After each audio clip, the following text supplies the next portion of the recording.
The films I make are nonverbal. They just have music and images. They explore existential themes and themes of interconnection. What is appealing to me and to my partner, Ron Fricke, who I've worked with on 3 films, is that this kind of filmmaking speaks past language and religion and nationality, and so it's viewable by anybody, and that it's just a really appealing kind of filmmaking to us, although it has a lot of challenges. The trailer for Samsara, which is our theatrical trailer, just to give you an idea of what kind of imagery we use.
I started life as an industrial designer and an inventor, and I had a mechanical background. And as happens to many of us in life, life takes unexpected turns. For me, it was when my father died suddenly and tragically when I was in my early 20s. And I had and have 2 younger sisters and my mother, and I had a lot of responsibility dumped in my lap at that moment. And I started a business, and fortunately the business did well, but there was something that was missing from my life that wasn't being fulfilled. And so I was sort of looking for another kind of creative outlet, and the nice thing about the business was that it gave me the opportunity to pursue this.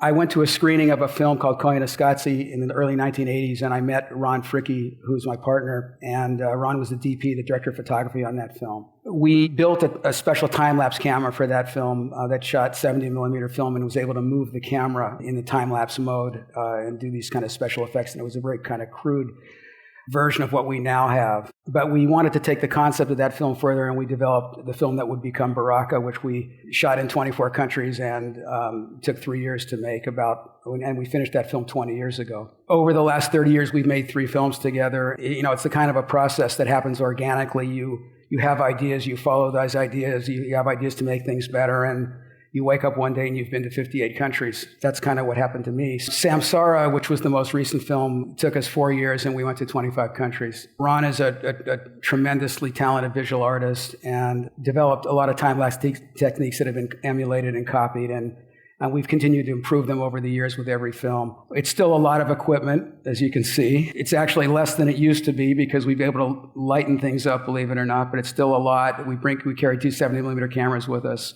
But the goal of these films is not just delivering information as you would in a documentary. It's really about providing an interpersonal connection to the life experience and to the phenomenon of life around the world. We're trying to create an inner feeling state that is non-intellectual in nature and not about information. We develop some foundational structural elements in the films, but then we're really out in the world gathering imagery that is in concert with the themes and figuring out how that's going to all go together later on. And so it's a challenging process. We choose locations by what works with the themes, but also the other really important criteria is it has to be very highly visual in nature. It's a visual medium. And the internet's been great for research, but the problem for us with the internet is everybody's seen everything, and it's very hard to find astounding imagery now, and that's kind of what we have to do. So it's a hard search for that, and we go literally the ends of the earth to find some of the material that we film. The next clip I'm going to run is just an example of how we blend music and image together.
this film, we edited it, Ron and I edited it completely silent without music, which was an interesting experience, but it forces you to find the flow of the film within the material, and music makes everything work better, and when you don't have the music, it's a little more severe, but it really forces you to focus on the structure and how the imagery and sequences flow. These are our composers who we work with on other films, Lisa Gerard and Michael Stearns. The music is really half of the viewing experience, just as important as the image. You know, when we're doing these kinds of films, we're walking a kind of a fine line between, it's not all pretty pictures, and you'll see. You want to stay away from a place where we get to a point where the audience might say, you know, gee, I agree or I disagree with the point of view of the filmmaker. We want to keep it sort of down a middle line where we're showing, you know, some controversial or disturbing imagery, but not really.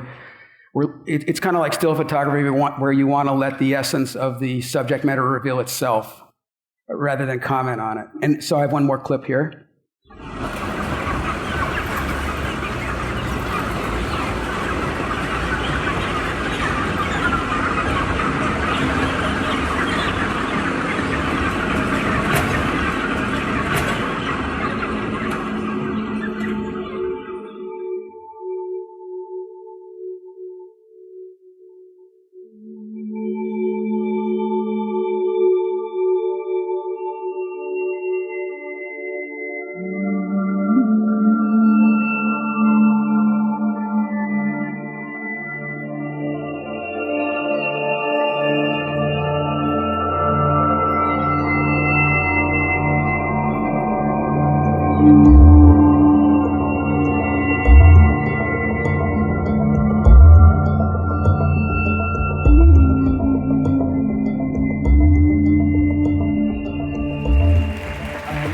So, you know, to make these kind of films work, you need to have great shots. You have to edit them into great little sequences, 3 to 5 minute sequences, and you also have to create a whole from those sequences. And that's really the hardest challenge of this whole process, is to create a feature film, the length of a feature film that has an arc that takes you on a journey that when it ends, you feel like it's concluding as it should be. And that's the hardest part of this kind of filmmaking, and why these films projects take a long time. I have one more clip, and I just wanted to show an example of how we make maybe an editing connection that you couldn't possibly have written ahead of time. This is a scene with there's a mother in Namibia, a Himba from the Himba tribe. It cuts right to an LA freeway, and it's the kind of an edit that works for, you know, because they both were filmed at the same time of day and they blend together, but it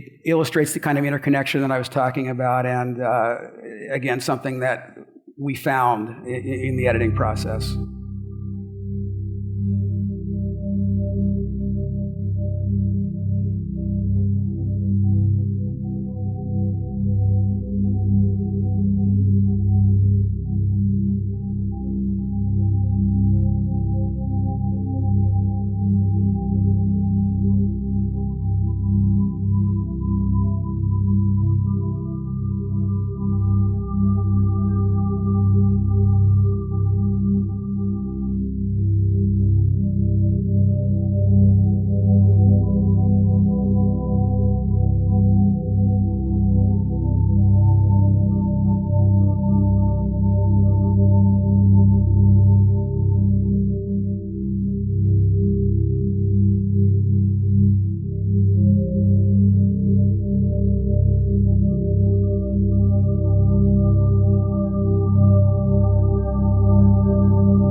Thank you very much.